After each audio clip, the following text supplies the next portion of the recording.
સમાચાર ભાજપના સંગઠનમાં રાજકીય ફેરફાર। ભાજપ મહિલા મોરચાના શહેર પ્રમુખ અલ્પાબેન કક્કડે આપ્યું છે રાજીનામું। પાર્ટીમાં અવગણના થતી હોવાના આક્ષેપો સાથે રાજીનામું આપ્યું। પૂર્વ કાઉન્સિલર સીમાબેન સોલંકીએ ભાજપ છોડ્યું। પૂર્વ કાઉન્સિલર કૃષ્ણાબેને પણ આપ્યું છે રાજીનામું।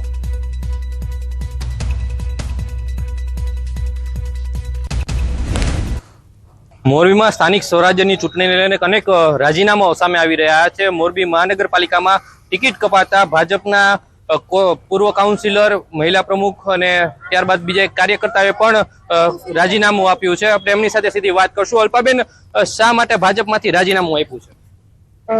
મોરબી શહેર ભાજપ મહિલા મોરચાની પ્રમુખ તરીકે મેં 3 વર્ષ ફરજ બજાવેલી છે। 2 વર્ષ કાર્યકર્તા તરીકે જ્યારે મારા કામ બોલે છે, હું નથી કહેતી, મારું સોશિયલ મીડિયા ચેક કરો। પ્રજા કહે છે કે અલ્પાબેન તમારા આટલા મને 500+ ફોન આવેલા કે બેન કેમ તમારી સાથે આવું થયું, અમને તમારું નામ તો ફાઇનલ જ હતું, તમે રાત્રે 2 વાગે ફોન કરી તો 2 વાગે ચાલુ વરસાદે સ્ટ્રીટ લાઇટના, રોડ રસ્તાના, ગટરના બધા કામ કરેલા છે, તો તમારી સાથે અન્યાય કેમ? એટલે મારે પછી આજે રાજીનામું આપી અને મેં વોર્ડ નંબર 7માં અપક્ષમાં ઉમેદવારી નોંધાવેલી છે। અલ્પાબેન હતા જે મહિલા મોરચાના પ્રમુખ પણ રહી ચુક્યા છે। આપણી સાથે પૂર્વ કાઉન્સિલર છે, એમની સાથે વાત કરશું। સીમાબેન, તમે પણ અપક્ષ ઉમેદવારી નોંધાવી, શા માટે? અમે પક્ષ પાસે ટિકિટ તો માંગી હતી, પણ કોઈ કારણોસર એ લોકોએ અમને આપી નથી અને અમારે અપક્ષ ઉમેદવારી નોંધવી જ નહોતી ને કોઈ પક્ષ સાથે પણ નહોતું જોડાવવું, પણ લોકચાહના એવી હતી, લોક લાગણીને માન આપીને અમારે આ પગલું ભરવું પડ્યું અને એટલા માટે જ અમારે અપક્ષ ભરવું પડ્યું છે। તમે પણ રાજીનામું આપ્યું છે, શું વાત છે? આજે અમે અપક્ષ ઉમેદવારી નોંધાવી છે, તો પછી પક્ષ સાથે તો અમારા અત્યારે કોઈ જોડાણ છે જ નહીં। જો અપક્ષ જ લડવું છે અને એના માટે પણ અમારે રાજીનામું તો આપી દે અને સ્વેચ્છાએ આપેલું છે અમે। આપણી સાથે અન્ય એક કાઉન્સિલર છે કૃષ્ણાબેન, એને પણ આજે રાજીનામું આપ્યું છે। એકી સાથે 3 રાજીનામા પડ્યા છે, એમની સાથે વાત કરશું। કેમ રાજીનામું આપ્યું છે, કેમ અપક્ષ ઉમેદવારી નોંધાવી છે? બેન, શા માટે રાજીનામું આપવું પડ્યું? રાજીનામું આપવું પડ્યું કેમ કે પક્ષના પ્રોટોકોલ મુજબ, જે ભારતીય જનતા પાર્ટીનો પ્રોટોકોલ છે કે ભાઈ તમે પક્ષમાં નથી તો રાજીનામું જોશે, એટલે અમે સ્વેચ્છાએ રાજીનામું આપી દીધું છે। એમને માગેલું નથી, પણ અમે અમારી રીતે સ્વેચ્છાએ રાજીનામું આપી દીધું છે। હું પૂર્વ કાઉન્સિલર વોર્ડ નંબર 8માં રહી ચૂકી છું અને મહિલા મોરચા મંત્રી પણ રહી ચૂકી છું, એટલા માટે અમે બંને હોદ્દા ઉપરથી અને સક્રિય સભ્ય ઉપરથી પણ અમે રાજીનામું સ્વેચ્છાએ આપેલું છે। એકી સાથે 3 હોદ્દેદારો, પૂર્વ હોદ્દેદારો અને કાઉન્સિલરે રાજીનામા આપ્યા છે। અસંતોષ મોરબીની અંદર મહાનગરપાલિકાની ચૂંટણી લઈને જોવા મળી રહ્યો છે। કેમેરામેન સાથે રવિ વડાણિયા, ન્યૂઝ 18 ગુજરાતી, મોરબી। ધાનેરામાં ચૂંટણી સમયે ભાજપના નેતા ભુવાજીના શરણે। ભુવાજી પાસેથી ભાજપ આગેવાન સુરેશ પટેલે લીધા જીતના આશીર્વાદ। રમેલમાં જઈને સુરેશ પટેલ વેણ લેતા નજરે પડ્યા। સ્ટેજ પરથી પ્રચાર કરીને કમળને જીતાડવા કરી અપીલ।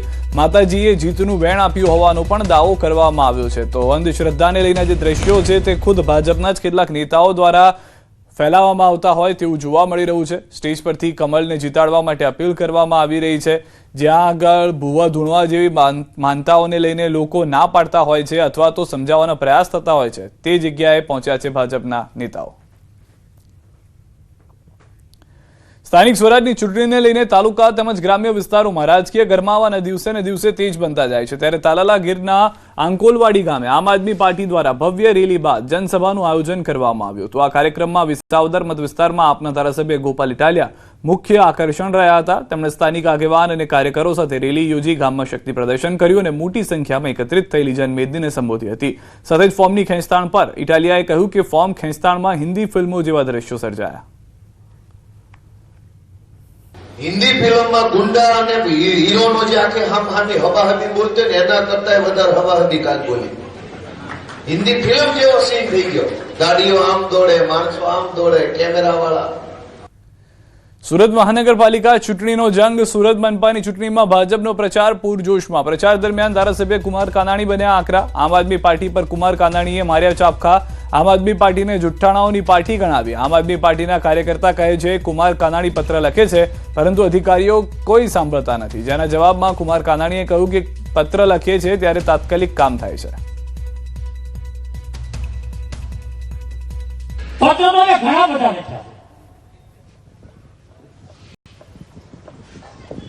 બધા પત્રની વાત નહીં કરું, તમે નથી, પણ આવકના દાખલા માટે લાઈનો લાગી હતી। મેં 4:30 વાગે પત્ર લખીને ફોન કર્યો કે પત્ર મોકલાવું છું, રાતના 2 વાગે લોકોની લાઈન લાગે છે, તડકો છે, વ્યવસ્થા નથી. સાહેબ સવારે 9 વાગે મંડપ નખાઈ ગયા, ઠંડા પાણી મુકાઈ ગયા, આ કઈ લાઈટ બંધ થઈ ગયા. આ પરિણામ નથી તો શું છે? વડોદરામાં પહેલીવાર ભાજપે જિલ્લા પંચાયતની 4 બેઠક બિનહરીફ જીતી છે, જેને લઈને ભાજપ દ્વારા બિનહરીફ ઉમેદવારો સાથે શક્તિ પ્રદર્શન કરાયું હતું. પ્રભારી ડોક્ટર ઋત્વિજ પટેલ જિલ્લા ભાજપ માટે ચાણક્ય સાબિત થયા. પહેલીવાર જિલ્લા પંચાયતની 4 બેઠક ગુતાલ, જરોદ, ચોરંદા અને રણોલી બિનહરીફ થઈ છે. તાલુકા પંચાયતની 19 નગરપાલિકાની 17 બેઠક મળી 40 બેઠકો ભાજપે બિનહરીફ જીતી લીધી છે.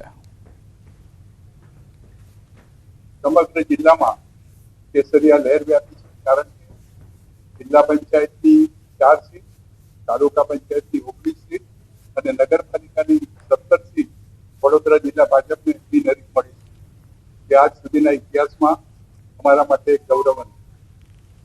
આ માટે જે કંઈ પ્રયત્ન થયા છે એમાં અમારા જિલ્લાના પ્રભારીશ્રી, અમારા સાથી મહામંત્રીઓ, અમારા જિલ્લાના ધારાસભ્યશ્રીઓ અને અમારી જિલ્લાની સમગ્ર ટીમે સંગઠનની જે કંઈ કાર્ય કર્યું છે અને હું ખૂબ ખૂબ અભિનંદન.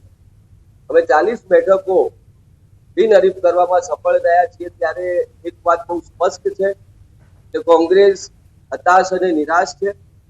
ચૂંટણીના જંગમાં જંગ શરૂ થાય એ પહેલા કોંગ્રેસ હારી ચૂકી છે અને એટલે જ તમે ગઈકાલે જે કંઈ પણ ઘટનાઓના સાક્ષી બન્યા એ તમામ ઘટનાઓ એ એમની હતાશા અને નિરાશાનું પરિણામ છે.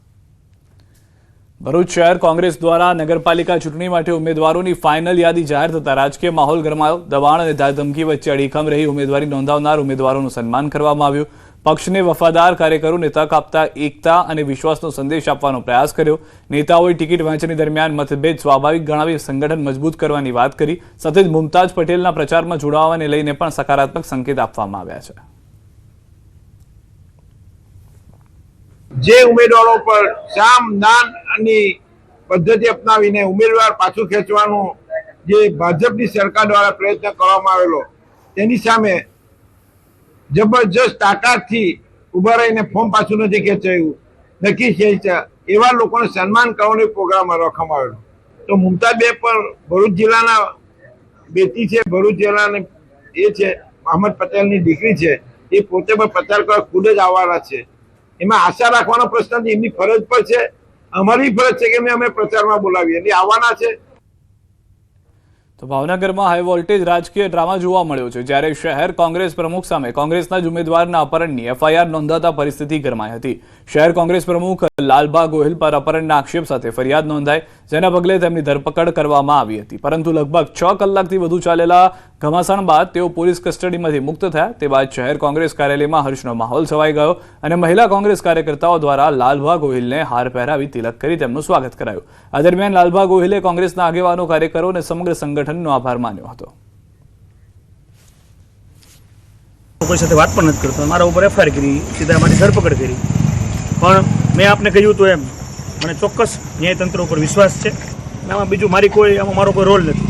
પણ એ કોંગ્રેસ પક્ષને ડેમેજ કરવાનું જે આ લોકો કાવતરું કરી રહ્યા છે એમાં સફળતા ન મળે, કારણ કે ન્યાયતંત્ર ઉપર હજી સંપૂર્ણ વિશ્વાસ છે. હું અપેક્ષા રાખું છું કે પોલીસ તંત્ર એ ભારતીય જનતા પાર્ટીના નેતાઓનો હાથો ન બને અને શહેર કોંગ્રેસ સમિતિના પ્રમુખને જે રીતે પોલીસ સ્ટેશન લઈ જવામાં આવ્યા છે, આ વાત કોઈ રીતે ચાલી ન શકે. હું આશા રાખું છું કે પોલીસ એ નિષ્પક્ષ રીતે તટસ્થતાથી ચૂંટણી યોજાય એમાં કામ કરશે. વાવ થરાદમાં જામ્યો છે સ્થાનિક સ્વરાજની ચૂંટણીનો જંગ. ચૂંટણીમાં જીતાડવા માટે ભાજપ ધારાસભ્યના દંડવત પ્રણામ. દિયોદરના ધારાસભ્ય કેશાજી ચૌહાણ મોજરૂ ગામે ચૂંટણી દરમિયાન પ્રચારમાં પહોંચ્યા હતા. ઉમેદવારને જીતાડવા કર્યા હતા દંડવત પ્રણામ. કહ્યું, ભાજપ તરફથી કે અમારા તરફથી કોઈ ભૂલ થઈ હોય તો દંડવત પ્રણામ કરું છું. આ સીટ જીતાડી ભાજપના હાથ મજબૂત કરવા વિનંતી કરી. એક તરફ મહેસાણા મહાનગરપાલિકા ચૂંટણીનું બ્યુગલ ફૂંકાઈ ચૂક્યું છે, ત્યારે બીજી તરફ મહેસાણા મહાનગરપાલિકામાં સમાવેશ થયેલા ગામોનો એક પછી એક વિરોધ શરૂ થયો છે. ફતેપુરા ગામના ગ્રામજનો પોતાની જમીન બચાવવા આવેદનપત્ર આપવા પહોંચ્યા હતા. નવીન રિંગ રોડ, નવીન હાઈવે રોડની સાથે ઇન્ડસ્ટ્રીયલ ઝોનમાં ખેડૂતો એવા પશુપાલકોની આજીવિકા એવી કિંમતી જમીનોની જતી હોવાથી ગ્રામજનોમાં રોષ છે અને તેના પગલે આજે જમીનોને બચાવવા આવેદનપત્ર આપ્યું અને આંદોલનની ચીમકી ઉચ્ચારી. બધા ખેડૂતો મળી અને મેં કલેક્ટર સાહેબને એક વિનંતી કરવા આવ્યા છીએ, આવેદનપત્ર આપવા આવ્યા છીએ કે અમારે જે ગામમાં જમીનમાં જે ઇન્ડસ્ટ્રી ઝોન મૂક્યો છે એ બદલવા વિનંતી કરીએ છીએ.